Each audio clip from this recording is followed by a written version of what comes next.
Hey everybody, Adam here. Hope everyone's doing well. And I can finally say that I'm technically standing inside of our new house because I'm almost finished with all of the exterior walls. The only reason I'm not finished yet is because I ran out of lumber, so just waiting to get some more out here. But since I'm close to done, I thought it would be a good time to make a video. So let me go ahead and step out here, give you a better look at what's going on.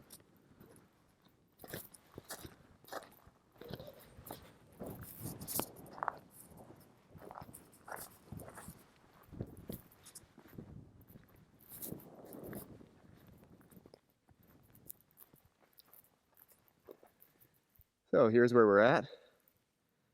I only have a couple things left to do. First, I have to frame the exterior kitchen, which is this section right here. Put that off to the end because I've actually got a buckled sill plate that needs to come up and get replaced. That's not a big deal. And then after that, I just have to put some cripples in my headers. And then these exterior walls will be done. If you're wondering why these studs are painted, it's just to give them a little protection from the elements because this is a really slow construction project and this frame is going to have to endure the entire monsoon season. So I figured why not. Also, those dark brown boards up there, those are ceiling joists and they've been stained because throughout most of the house they're going to be exposed and it's a lot easier to sand and stain them before they go up. I'll give you a little tour. So like I said, right here we've got the outdoor kitchen, so that's like a semi-enclosed space. This area here is the indoor kitchen.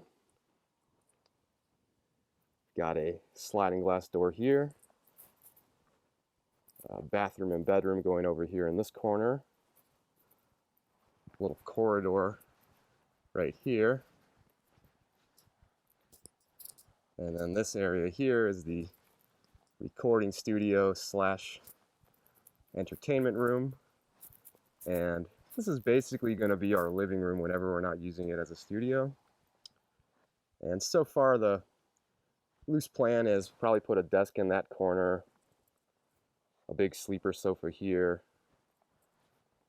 flat screen up on the wall here, drum kit over in this corner, and then speakers and amps and all that stuff wherever they end up going. Now I'll talk a little bit about some of the framing details for those of you that are interested. So I'm using 2x6 studs, Douglas fir number 2. My spacing is 24 on center wherever possible. So for example, this entire wall here, that's all 24 on center because it doesn't have any doors or windows in it.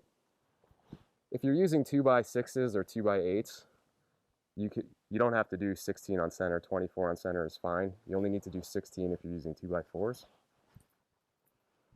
The sill plate, that's these pressure treated boards down all the way at the bottom.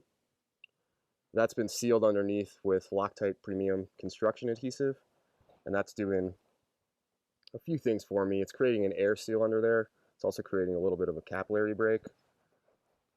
And lastly, it's holding that sill in place for the meanwhile.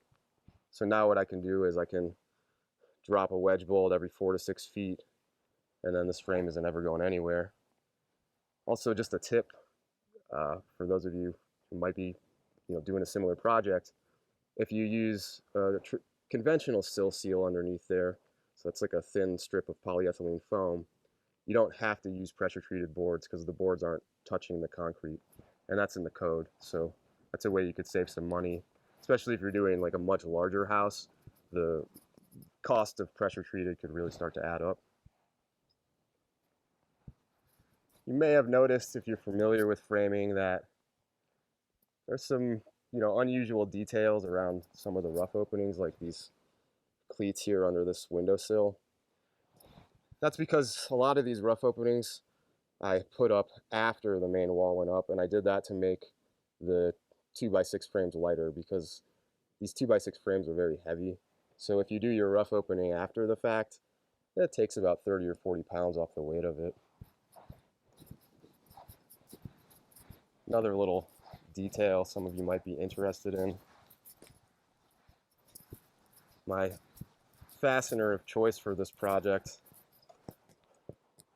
was these number 9 2.5-inch star-headed screws, premium exterior.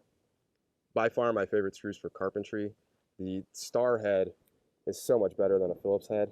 If you haven't tried them before, I really recommend it. I actually hate working with Phillips heads.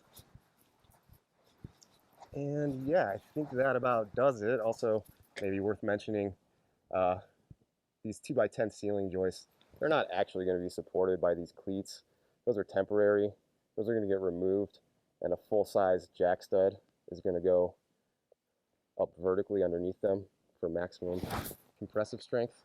But I can talk about that more when we actually get to that section. So yeah, that's where I'm at now. And as soon as I finish up these last few things, then I can move on to finishing the ceiling and getting started on the roof. And so that's probably where I'll catch up with you guys next. And until next time, I hope everyone takes care, and I'll see you in the next video.